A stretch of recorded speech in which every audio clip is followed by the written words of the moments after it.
Hello, my lovely students. Welcome to the part 4 of chapter number 1, Reproduction in Organisms. In previous lecture, we have discussed about the first event of the sexual reproduction, pre-fertilization, and today we will discuss about the second and third event, fertilization and post-fertilization. So let's see fertilization. It is the most vital event in the sexual reproduction. In this process, the fusion of the gametes is occur, and this process is called as syngamy. So this results into the formation of the zygote. Now what is the zygote? So zygote is a diploid cell which is formed due to the fusion of the male and female gamete. When a sperm cell is fused with the egg cell, it will form a one cell, and that cell is known as a zygote. Now parthenogenesis, it is the process in the female gamete undergoes into the development to form a new organisms without fertilization. That means here the male gamete do not take a part into this process. Only female gamete is responsible for the formation of new organism. For example, rotifers, honeybees, some lizards and turkey birds. Okay. The seedless fruits are the results of this parthenogenesis process, and that's why these fruits are called parthenocarpic fruits. Here is the two type of the fertilization: external fertilization and internal fertilization. External fertilization occurs outside of the body, while internal fertilization occurs inside of the body. In external fertilization, syngamy occurs in the external medium.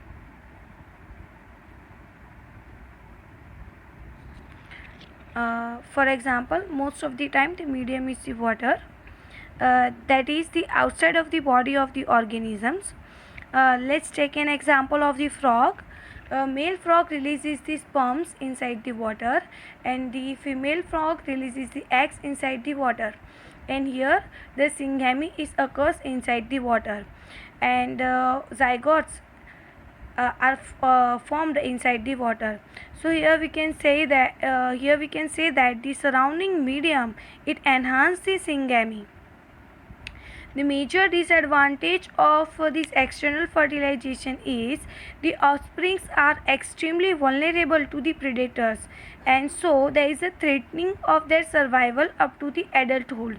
And this is the reason why the large number of the sperm cells and the large number of the egg cells are released into the water, because सारे organisms survive करके adulthood तक नहीं पहुंच सकते, because वो easily visible होते हैं, तो उनके ऊपर प्रेडेटर के अटैक के चांसेस भी ज़्यादा रहते हैं. दैट्स वाई ये जो ऑर्गेनिजम्स है, उसके जो ऑर्गेनिज्म एडल्टहुड तक पहुंचते हैं, उनके नंबर्स काफ़ी कम रहते हैं compare to the number of the egg cells and sperm cells. Examples are most of the algae, fishes and amphibians. Now the second type, internal fertilization. Here the syngamy process occurs inside the body of an organism. So the egg is formed inside the body of female, where it fuses with the male gamete, and for that the male gamete is always motile. Motile that means जो move कर सकता है. तो जो mail organism है वो female organism की body के अंदर मेल गैमेट डिस्चार्ज करेगा. तो ये जो मेल गैमेट है वो ट्रांसपोर्ट होके फीमेल गैमेट के पास एग सेल यानी कि स्पर्म्स जो होंगे वो एग तक ट्रांसपोर्ट करके पहुँचेंगे, और वहाँ पे जाके फर्टिलाइजेशन होगा. जैसे कि मैं ह्यूमन बींग की बात करूँ तो जो फैलोपियन ट्यूब होती है उसमें फर्टिलाइजेशन प्रोसेस होती है. तो जो मेल गैमेट्स है वो ट्रांसफ़र होके फैलोपियन ट्यूब में एंट्री लेते हैं, और वहाँ पे वो जो एग होता है उसके साथ फ्यूज़ होते हैं. जो number of the egg cells होते हैं वो कंपेयर टू स्पर्म सेल्स काफ़ी कम रहते हैं. ओके. जैसे कि ह्यूमन बीइंग में एवरी मंथ दोनों ओवरी में से कोई एक ओवरी जो है वो एग देती है, उसमें एग प्रोड्यूस होता है. ओके जबकि number of the sperm cells काफ़ी ज़्यादा रहते हैं, बिकॉज जब वो ट्रांसपोर्ट करते हैं, जब उनको एग के पास पहुंचना होता है, तब काफ़ी सारे स्पर्म सेल्स वेस्ट भी हो जाते हैं. So number of the sperm cells बहुत ज़्यादा होते हैं, बट ह्यूमन बींग की बात करूँ तो only one sperm cell it is required for the fertilisation. Examples are reptiles, birds and mammals. Now here is a picture of the external versus internal fertilization. So first is about the fish. So look at here. Female fish releases the ova in the water, while the male releases the sperms into the water. And in this picture you can see that the sperm cells surrounds the eggs. Okay, and after that the fertilization processes occur. जब sperm cell egg cell के अंदर fuse हो जाएगा तब fertilisation process हो जाएगी. And in the second picture is about the internal fertilization.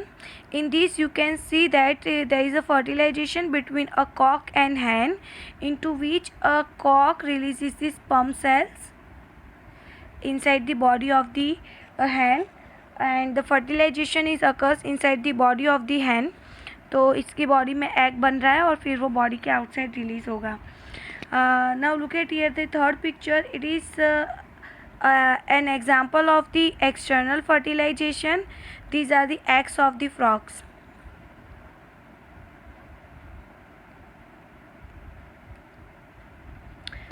Now the third and last event of the sexual reproduction, that is the post fertilization event.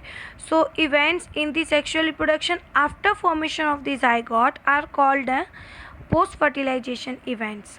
Look, zygote बनना वो fertilisation process है. उसके बाद zygote आगे cell divide करेगा, cell multiple cells बनाएगा और उसमें से फिर न्यू ऑर्गेनिज्म की बॉडी बनेगी. तो ये जो प्रोसेस है वो पोस्ट फर्टिलाइजेशन इवेंट्स है. So you all know that the zygote जो है वो डाइप्लॉइड सेल होता है, राइट. तो उसमें जो डिवीजन होता है, so we have discussed in the previous lecture that the some organisms have a haplontic body. तो जिसमें सारे सेल्स हैप्लॉइड होते हैं, और जो ऑर्गेनिज्म की बॉडी डाइप्लॉन्टिक है उसमें डाइप्लॉइड सेल्स प्रेजेंट होते हैं, राइट. अब जो ज़ाइगोट है, फंजाई, एल्गी, ये जो ऑर्गेनिज्म है उसका जो ज़ाइगोट है वो अपने अराउंड एक थिक वॉल का फॉर्मेशन करता है.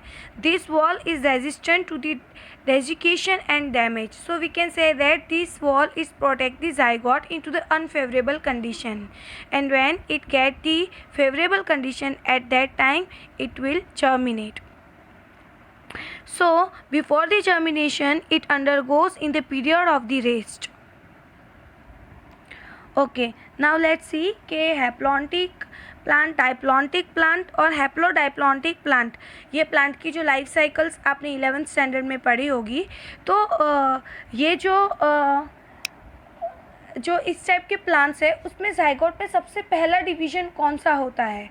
So this is about it. So look at here into the first picture. It is about the haplontic plant.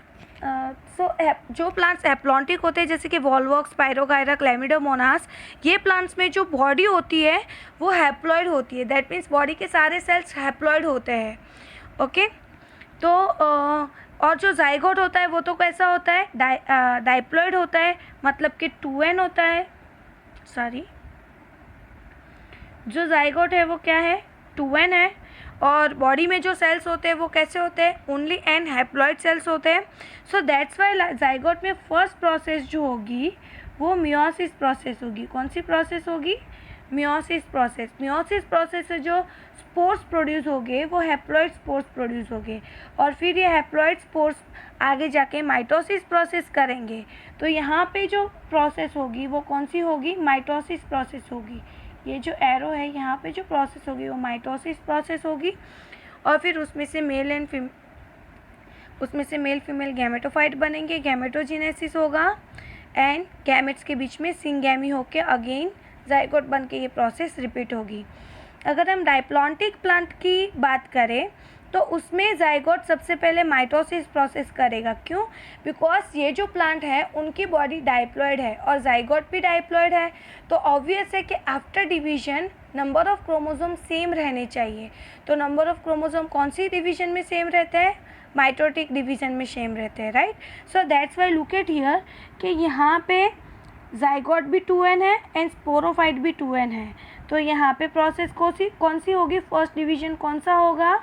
That is the mitosis. Okay, और उसके बाद गैमेटोजेनेसिस के लिए मियोसिस प्रोसेस और फिर gamete fusion and then again cycle repeats.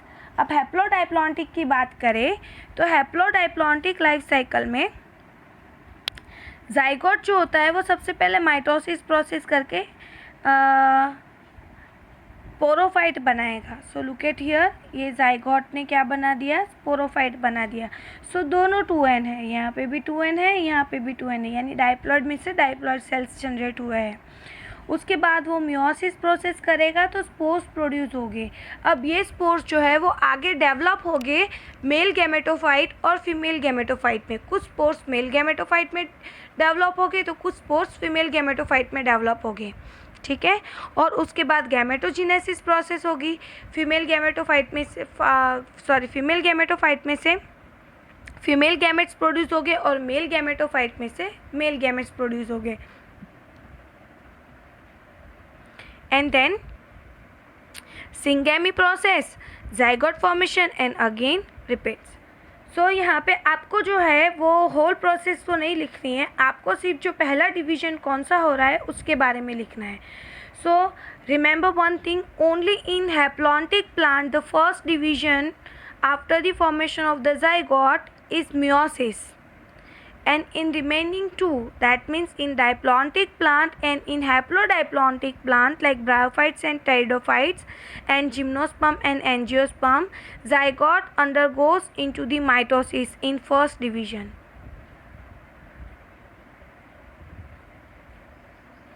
Now let's see the embryogenesis process. Okay, so these are the steps involved into the embryogenesis process. Now what do you mean by embryogenesis? That means a development of the zygote for the formation of the new organism. So first of all, the cell division is occurs into the zygote. This cell division it results into the formation of the cluster of the cells. These all cells are same in size and in appearance. Then after, these cells undergoes into the cell differentiation and forms the tissues. The tissues forms the organs, and from the organs the body of the organisms is formed. So this whole process, this whole journey from the zygote to the formation of the organism is known as the embryogenesis process. So these are now this slide is about the type of the animals. Okay, तो यहाँ पे development के basis पे हम organism को 2 types में distinguish करते हैं, oviparous and viviparous. Okay, so oviparous animals are those who lays the eggs. Okay, जो एग्स ले आउट करते हैं, फर्टिलाइज्ड और अनफर्टिलाइज्ड। तो ऐसे ऑर्गेनिज्म को हम क्या बोलते हैं? ओविपेरस एनिमल्स बोलते हैं। ओके, जैसे कि टॉर्टाइज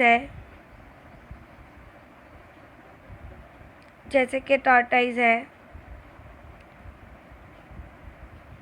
हैन है, स्नेक्स है, बर्ड्स है, जो एग्स ले आउट करते हैं, वो सारे कैसे ऑर्गेनिजम्स हैं? वो सारे ओविपेरस ऑर्गेनिज्म हैं क्योंकि वो एग्स ले आउट करते हैं। ओके, एंड जो डायरेक्ट यंग वंस का बर्थ करवाते हैं वो जो ऑर्गेनिजम्स हैं उनको विविपेरस बोलते हैं। ओके, तो जो ओविपेरस ऑर्गेनिजम्स है उसमें जो डेवलपमेंट होता है वो एक्सटर्नल होता है, और जो विविपेरस ऑर्गेनिज्म है उसमें जो डेवलपमेंट होता है वो इंटरनल होता है।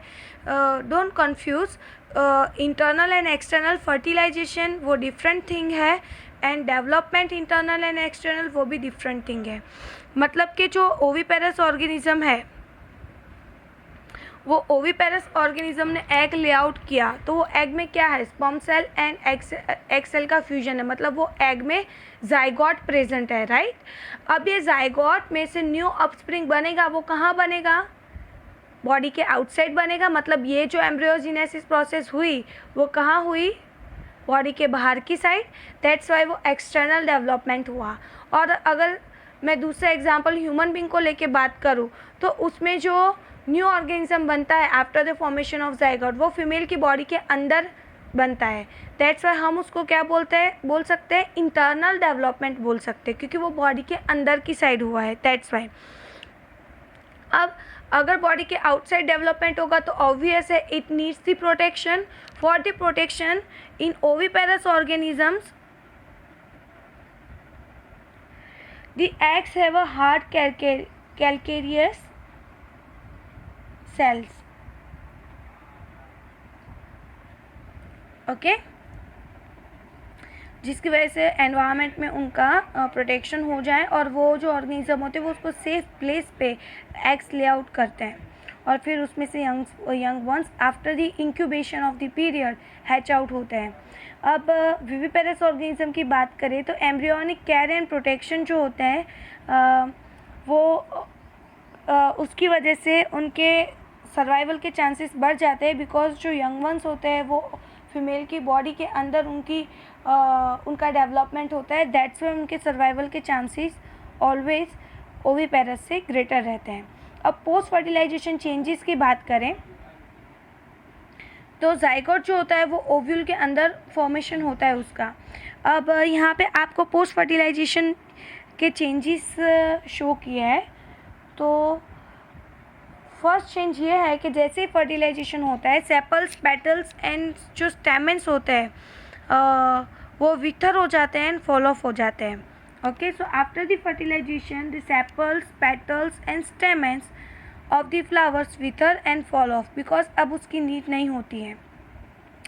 Then after the zygote it undergoes into the formation of the embryo. From the ovule seeds are produced, from the ovary fruit is produced, and the thick wall of fruit it is known as a pericarp. So the wall of the ovary it forms the pericarp. Okay, so these are the changes of the post fertilization events. Okay, so first chapter यहाँ पे complete होता है. I hope you liked it. Thank you.